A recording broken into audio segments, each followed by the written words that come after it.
அனைவருக்கும் வணக்கம். 2026 ஆங்கில புத்தாண்டுலாம் சிறப்பாக நம்ம அனைவரும் கொண்டாடி இருப்போம்னு நினைக்கிறேன். இப்பொழுது பார்த்திங்கன்னா நம்ம தை மாதம் 2026 பார்த்திங்கன்னா இப்போது தை மாதம் வந்திருக்கு.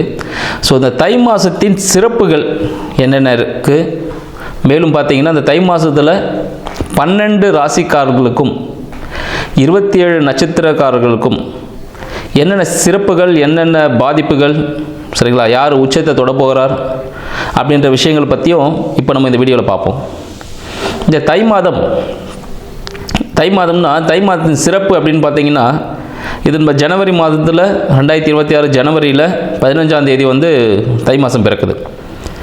அப்படி பார்த்தா வியாழக்கிழமை குரு பகவான் குரு தினத்தில் தை மாதம் பிறகுது. எல்லாருக்கும் செல்வ செழிப்புகள் ஏற்படும், பொருளாதாரத்தில் மிகப்பெரிய மாற்றங்கள் ஏற்படும் சொல்லலாம்.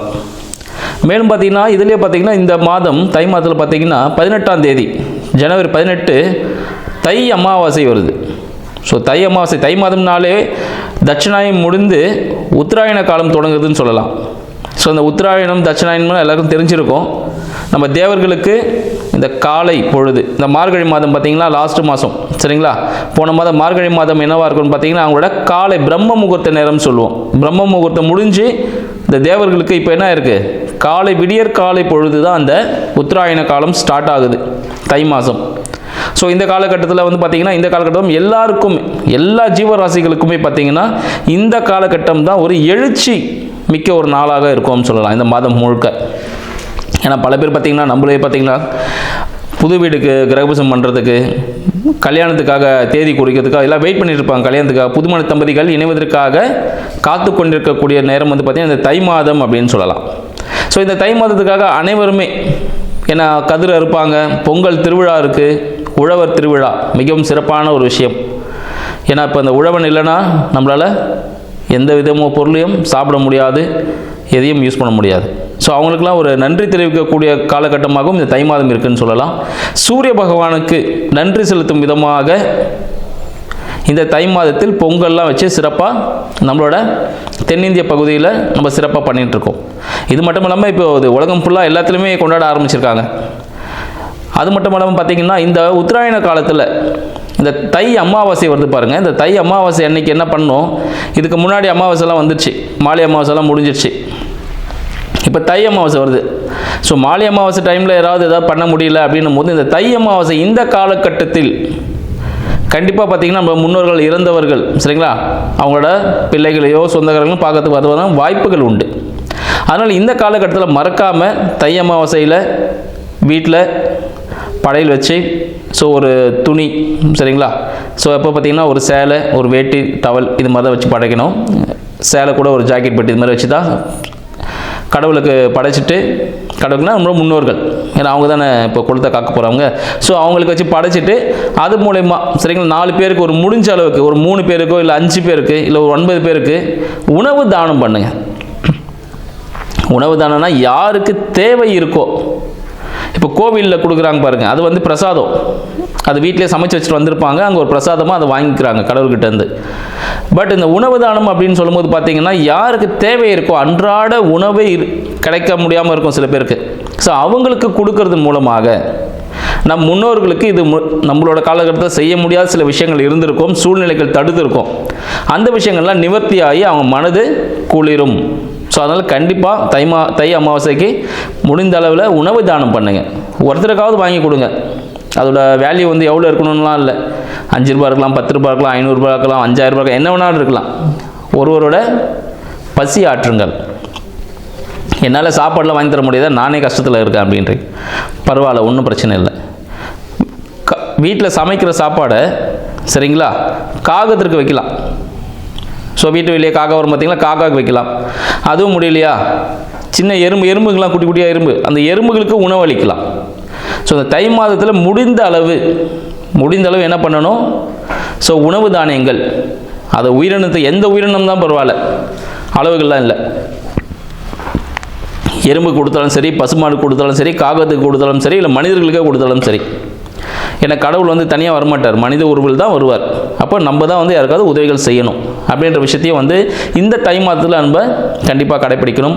உழவர்கள் அனைவருக்கும், யாரெல்லாம் விவசாயம் செஞ்சுட்டு இருக்காங்களோ, உற்பத்தி துறையில் இருக்காங்களோ, எல்லாருக்கும் ஒரு நன்றி செலுத்தணும் நம்மளும். சரிங்களா? ஸோ மற்றவங்க தான் பண்ணணும் இல்லை, நம்ம அனைவருமே அவங்களுக்கு வந்து நன்றி கடன் பட்டவர்கள். உழவர்களுக்கு எல்லாமே அவங்கள நன்றி கடன் செலுத்த வேண்டிய மாதமாக எப்பவுமே நன்றி கடன் செலுத்தணும். இந்த நாள் ஒரு குறிப்பிட்ட நாள், நம்ம பர்த்டே கொண்டாடுறோம் பார்த்தீங்களா, அது போல் ஒரு நாள் தான் இந்த நாள். கண்டிப்பாக அவங்களுக்கு நன்றி செலுத்தணும். உள்நாட்டு, சரிங்களா, உள்நாட்டு உற்பத்தியில் ஆன பொருட்களை வாங்குவதை ஒரு கடமையாக வச்சுக்கணும்னு நினைக்கிறேன் இந்த வருடத்தில் அனைவருக்கும். இதை என்னோட ஒரு தாழ்மையான ஒரு வேண்டுகோளாக கூட வச்சுக்கோங்க. மேலும் பார்த்தீங்கன்னா இந்த காலகட்டத்தில் நிறைய பேர் தொழில் தொடங்குறதுக்காக காத்துட்ருப்பீங்க. அதுக்காக நல்ல நேரங்களை குறித்து உங்களுக்கு சாதகமான, உங்களோட சுய ஜாதகத்துக்கு சாதகமான, சரிங்களா, ஸோ அந்த ஜாதக சாதகமான தேதிகளை குறித்து உங்களோட சுய தொழில்கள், இல்லை வேலைக்கு ஜாயின் பண்ண போகிற டேட்டு, புது வீட்டுக்கு போக போகிறீங்களா அதுக்காக வாழ்த்துக்கள், திருமணத்தில் இணைய போகும் தம்பதிகளுக்கு வாழ்த்துக்கள். இது எல்லா விஷயங்களும், சமய சடங்குகள் எல்லாமே பாரம்பரிய முறைப்படி இந்த தை மாதத்தில் அனைவருக்கும் சிறப்பாக நடைபெற அடியேனின் வாழ்த்துக்களும். 2026 அனைவருக்கும் ஆங்கில புத்தாண்டு நல்வாழ்த்துக்கள். 2026 பார்த்தீங்கன்னா இந்த கடகராசி அன்பர்களுக்கு இந்த தை மாதத்தில் எத்தகைய சாதகமான பலன்கள் இருக்க போகுது அப்படின்றத பார்க்கலாம். கடகராசினாலே பார்த்தீங்கன்னா ரொம்ப மென்மையான மனதிற்கு சொந்தக்காரர்கள்னு சொல்லலாம். இந்த கடகராசி அன்பர்களுக்கு இந்த 2026 இருக்கக்கூடிய தை மாதம் பெருக்கும் பொழுது கடக ராசியோட அதிபதி சந்திர பகவான் எங்கே இருக்காருன்னு பார்த்தீங்கன்னா விருஷகத்தில் இருக்கிறார், 5ஆம் இடத்துல இருக்கிறார். ஸோ மனதில் பார்த்தீங்கன்னா ஒரு மகிழ்ச்சியான விஷயங்கள் ஏற்படுவதற்கான வாய்ப்புகள் இந்த காலகட்டத்தில் இருக்குன்னு சொல்லலாம். எடுத்துமே மகிழ்ச்சி தான் கடகராசி நண்பர்களுக்கு. அவங்க ஏதோ ஒரு விரும்பின ஒரு பொருள் அவங்களுக்கு கிடைக்க பொழுது, ரொம்ப நாளாக காத்துட்டு இருக்க போகிறாங்க. அந்த காத்துட்டு இருந்த பொருட்கள் இந்த தை மாதத்தில் அவங்களுக்கு கிடைப்பதற்கான வாய்ப்புகள் அதிகம். அது குழந்தை பேராகவும் இருக்கலாம். வீட்டில் குழந்தை இல்லைன்னு கஷ்டப்பட்டு இருப்பாங்க, அவங்களுக்கு குழந்தை பிறப்பதற்கான வாய்ப்புகள், குழந்தை உண்டாவதற்கான வாய்ப்புகள் அதிகம். குலதெய்வம் சார்ந்த விஷயத்தில் வழிபாடு பண்ண முடியலையேன்னு கஷ்டப்பட்டு இருப்பாங்க. இந்த தை மாதம் அவங்களுக்கு சூரிய ஒளியின் மூலமாக ஒரு விடியலை காட்ட பொழுது அப்படின்னு சொல்லலாம். ஸோ குலதெய்வத்தை கண்டறிந்து குலதெய்வ வழிபாடு செய்வதற்கான வாய்ப்புகள் இந்த தை மாதத்தில் கடகராசிகளுக்கு இருக்குன்னு சொல்லலாம். கடகராசி நண்பர்களுக்கு யாராவது காதல் சம்பந்தப்பட்ட விஷயங்கள், விருப்ப திருமணம்னு சொல்லுவோம் பார்த்தீங்களா, அது சம்மந்தப்பட்ட விஷயங்களும் கை கூடுவதற்கான வாய்ப்புகள் பார்த்துட்டே இருப்பாங்க. ஒன் சைடாக சரி சக்ஸஸ் ஆகுமா ஆகாதான்னு சொல்லிட்டு இந்த காலகட்டத்தில் காதல் கை கூடுவதற்கான வாய்ப்புகளும் அதிகம். ஸோ மனதுக்கு பிடித்த ஒரு பொருள் கிடைக்கும் பொழுது, குழந்தை சம்மந்தப்பட்ட விஷயமும் அமைய பொழுது, குலதெய்வ வழிபாடும் இந்த காலகட்டத்தில் பண்ணுவதற்கான வாய்ப்புகளும் அதிகம். இல்லை பூர்வீகம் சார்ந்த விஷயங்கள், பூர்வீகம் என்னன்னு தெரியாமல் இருந்திருக்கும், பூர்வீகத்துக்கு போக முடியாமல் இருந்திருக்கும், ஒரு பகையாலேயோ ஒரு சின்ன பிரச்சனையாலே இருந்திருக்கலாம். அந்த விஷயங்களும் இந்த காலகட்டத்தில் சாதகமாக நடக்க போகிற ஒரு வாய்ப்புகள் கடகராசி அன்பர்களுக்கு இருக்குன்னு சொல்லலாம். மேலும் பார்த்தீங்கன்னா உங்களுக்கு 2ஆம் அதிபதி, கடகராசிக்கு 2ஆம் அதிபதி பார்த்தீங்கன்னா சூரிய பகவான் எங்கே இருக்காருன்னு பார்த்தீங்கன்னா அவங்களுக்கு 7ல் இருக்கிறார். அப்போ குடும்பத்தின் மூலமாக ஒரு வருமானம் காத்துட்ருக்கு, குடும்ப உறுப்பினர் மூலமாக ஒரு வருமானம். இதுவரை நம்ம குடும்பத்தை யாராவது, நம்ம குடும்பத்திலேயே ஒருத்தன் தலை தூக்க மாட்டானா, அவங்க தூக்கி நம்ம குடும்பத்தை நிறுத்த மாட்டாங்களா அப்படின்னு நினச்சிட்டு இருக்கும் பொழுது இந்த மாதம் அவங்களுக்கு ஒரு சிறப்பானது ஒரு வாய்ப்பை ஏற்படுத்தி குடும்ப வருமானம் பெருகி வாழ்க்கையில் அடுத்த கட்டத்தை அடைய போறீங்கன்னு சொல்லலாம். ஏன்னா பார்த்தீங்கன்னா சூரிய பகவான் மட்டும் அங்கே இல்லை, கூடவே சுக்கிர பகவான் இருக்கிறார். கடகராசிக்கு 4க்கும் 11க்கும் அதிபதி. வீட்டின் மூலம் வருமானம், ஒரு வாடகை வீடாக இருந்திருக்கும், வீட்டின் மூலம் ஒரு அடிஷனல் வருமானம் வரதுக்கான வாய்ப்புகள் உண்டு. மேலும் பார்த்தீங்கன்னா வீடை விற்பனை மூலமாக, இருக்கிற வீட்டை விற்றுட்டு புது வீடு மாறுவீங்க. ஸோ அதன் மூலமாக ஒரு வருமானம் கிடைப்பதற்கான வாய்ப்புகள் அதிகம். தாயாரின் வழியில் சொத்துக்கள் கிடைப்பதற்கான வாய்ப்புகளும் அதிகம். மேலும் உங்களின் வாழ்க்கை துணையின் மூலமாக ஒரு சொத்து கிடைக்கலாம், ஒரு கவர்மெண்ட் ஜாப் அவங்களுக்கு கிடைக்கலாம், ஒரு நிரந்தர பணி அப்படின்னு பார்த்தீங்கன்னா ஒரு மேலாளராக, ஒரு மேனேஜராக ஒரு ப்ரமோஷன்ஸ் கிடைப்பதான வாய்ப்புகள் இது எல்லாமே அதிகமாக இருக்குது. இந்த கடகராசி நண்பர்களுக்கு பார்த்தீங்கன்னா ஜாக்பாட்னு சொல்லலாம் இந்த ஒரு காலகட்டம் தை மாதம். உங்களுக்கு 3க்கும் 12க்கும் அதிபதியான புத பகவான் பார்த்தீங்கன்னா உங்களுக்கு 6ல் இருக்கிறாரு. அப்போ 3, 12 விரயங்கள். புதிய முயற்சிகளில் எதுவும் ஈடுபட வேண்டாம். புதிய முயற்சிகளால் விரயங்கள் ஏற்படும், கோர்ட்டு கேஸ் வழக்குகளால் விரயங்கள் ஏற்படும், சரிங்களா, சின்னதாக வந்து ஒரு சின்ன ஒரு செலவு ஏற்படும் சொல்லலாம். மேலும் பார்த்தீங்கன்னா நீங்கள் இந்த முருகன் வழிபாடு, பெருமாள் வழிபாடு பார்த்தீங்கன்னா உங்களுக்கு ஒரு சிறப்பை கொடுக்கும்னு சொல்லலாம். செவ்வாய்க்கிழமைகளில் பெருமாள் வழிபாடும் புதன்கிழமையில் முருகன் வழிபாடும் செய்வதும் மிக சிறப்பானதொரு பலனை கொடுக்கும். மேலும் உங்களுக்கு 6க்கும் கடகராசிக்கு 6க்கும் 9க்கும் அதிபதியான குரு பகவான் 12ல் இருக்கிறார். அப்போ பாக்கியம் சார்ந்த விஷயங்கள், ஆன்மீகம் சார்ந்த ஒரு தேடலில் இருந்திருப்பீங்க. அதுக்காக சில புத்தகங்கள் வாங்குறதுக்கான வாய்ப்புகள் கிடைச்சிருக்கும். நீங்கள் ரொம்ப நாளாக வெயிட் பண்ணியிருப்பீங்க ஒரு புக்கு கிடைக்குமா அப்படின்னு சொல்லிட்டு. ஸோ ஆன்மீகம் சார்ந்த விஷயங்கள், வானவியல் சார்ந்த விஷயங்கள், ஆராய்ச்சி சார்ந்த விஷயத்தில் உங்களுக்கு வெளிநாடு போகிறதுக்கான வாய்ப்புகள் உண்டு. அந்த புத்தகங்கள் கையில் கிடைப்பதற்கான வாய்ப்புகள் உண்டு. அதுக்காக சிறிய செலவுகள் செய்வதற்கான வாய்ப்புகள் உண்டு. மேலும் 6, 9 அப்போது தந்தையின் வயிறு சம்பந்தப்பட்ட ஒரு சிறிய ஒரு பிரச்சனை ஏற்படும். ஒரு சின்ன கட்டியாக கூட இருக்கலாம். தந்தையின் வயிறு சம்பந்தப்பட்ட பிரச்சனைகள் ஏற்படுறதுக்கான வாய்ப்புகள் உண்டு. சிறிய விரயங்கள் உண்டு. ஸோ அவருக்கு ஒரு இஷ்யூஸ் கூட இருந்திருக்கலாம். அது சார்ட் அவுட் ஆகணும்னு பார்த்தீங்கன்னா தந்தைக்கு தேவையான உதவிகள் செய்யணும். இந்த நெய் சம்மந்தப்பட்ட விஷயங்கள், இந்த கேஸ் சம்மந்தப்பட்ட விஷயம்லாம் வந்து தவிர்க்கிறது மிகவும் நல்லது. யாருன்னா கடகராசியின் தந்தை. ஸோ அவங்க ஆனால் கேட்க மாட்டாங்க. பட் இந்த விஷயங்கள்லாம் பார்த்தீங்கன்னா விஷயங்கள். ஸோ அப்போ என்ன சார் பண்ணுறது? நான் என்ன பண்ணட்டும்?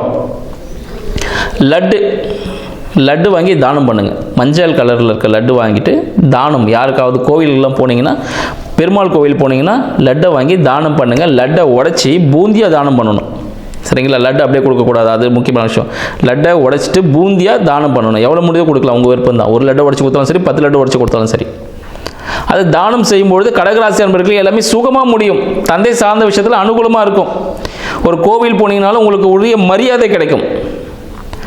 தந்தைக்கிட்டேருந்து கிடைக்கக்கூடிய விஷயங்கள் உங்களுக்கு கிடைக்கும். ஒரு மகிழ்ச்சியான விஷயங்கள் உங்களுக்கு கிடைப்பதற்கான வாய்ப்புகள் அதிகம் சொல்லலாம்.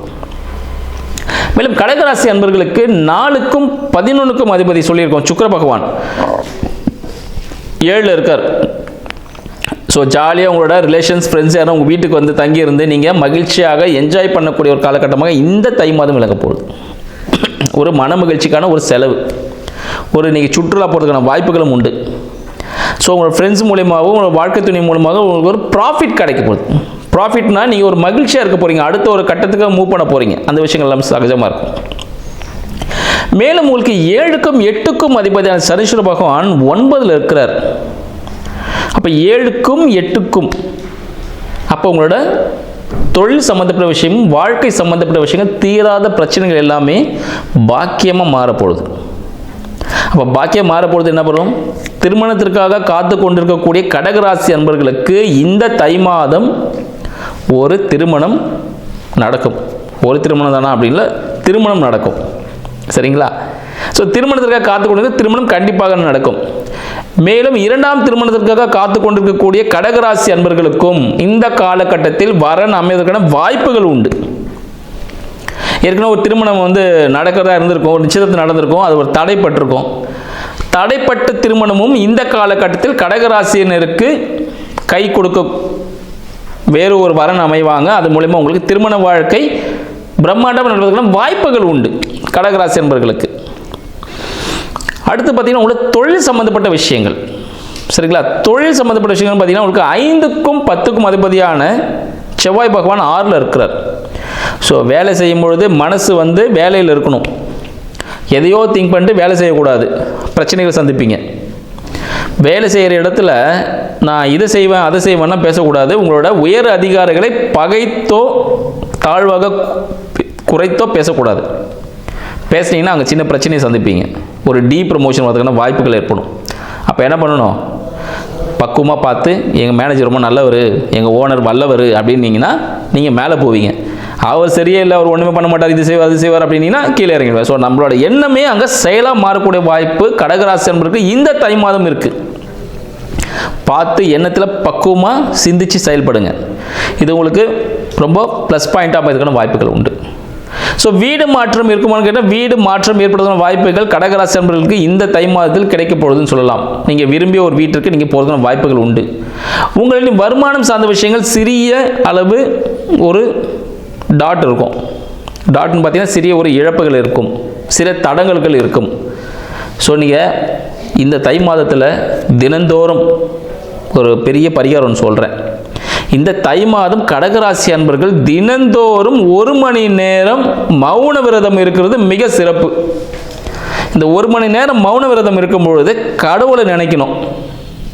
இன்னொரு விஷயம், உங்களை பெற்றவங்களுக்கு நன்றி சொல்லுங்கள் மனதார. அந்த 1 மணி நேரத்தில் நீங்கள் யாருக்காவது தெரிஞ்சோ தெரியாமல் சில விஷயங்களை செஞ்சுருப்பீங்க. கெட்டது செஞ்சுருந்தால் மட்டும், நல்லது செஞ்சால் மறந்துடுங்க, ஒன்றும் பிரச்சனை இல்லை, அது கடவுள் பார்த்துப்பார். ஏதாவது நம்ம துன்புறுத்திருக்கோன்னா அவங்கக்கிட்ட நேராக மன்னிப்பு கேட்டால் ரொம்ப பெருசு. இல்லை மானசீகமாக அந்த 1 மணி நேரத்தில் கடவுளை நினச்சி நான் தெரியாமல் பண்ணிட்டேன், என்னை மன்னிச்சிருங்கன்னு சொல்லிட்டு அவங்ககிட்ட மன்னிப்பு கேளுங்க.